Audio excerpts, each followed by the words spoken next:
Dumelang baheso. Kajeno ke tlo bala bukeng ya bodutu. Ke buka ya dithothokiso tsa Sesotho. Mme thothokiso e ke tlo e bala ke rwalla le sa sile. Hobane le sile kajeno, so I figured hey ke yona e tla be lo ke tsatsi lena.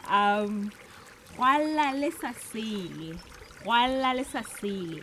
Lokisetsa pula tsa matlopotlopo. Lokisa kajeno nako e teng. Tsa hosane ha di tsebe molekane. Bohlale ke ho rwalla kajeno. Lesotho le hloka bahlalefi. Ke motjhesi wa letlama tshwanahadi. O rata ba kwetlileng kgale maoba. Rwalla le sa sile. O tlameha ho rwalla. Pholosa Lesotho tleneng tsa lefu. Bofuma ho se tsebe le boshodu. Rwalla kajeno le sile ho kwetla ke le lomolo. Metsi ya Lesotho a kae?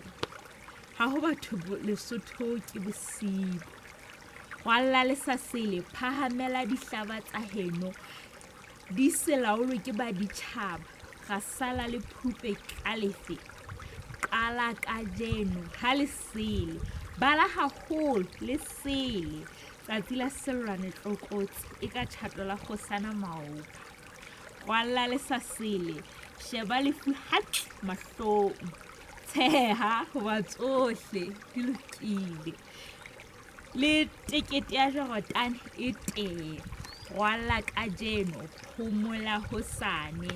Matsoho a sebeletsa metso. Setulo sa hao pele kwa se hlakoletswe wena potlaka. Basotho ba iso thothokiso yona e tlatsitse ka matla. Haholo mola e putlang. Nna di bitswa mola. Ha ke tsena di bitswa. Anyway, o kutlwang ihlong tshwere. Ihlo batla o ntshwere. Ko re rwalla kajeno phomola hosane. Tsatsi la ho sebetsa baheso. Mosebetsi ofe kapa ofe o tlammeng ho qala eng kapa efe e sa le o ntso o lora ho e qala. Mosebetsi kwa kajeno. Hosane ke ona fela ka phomolang. Le hosane ke re tla bele kajeno le go tla phomola ka tsatsi la. Anyway, ba letsatsi le monate baheso. Buka ke bodutu. Ntse fumana ya kwana Nyotoro Books. We got you. Bye.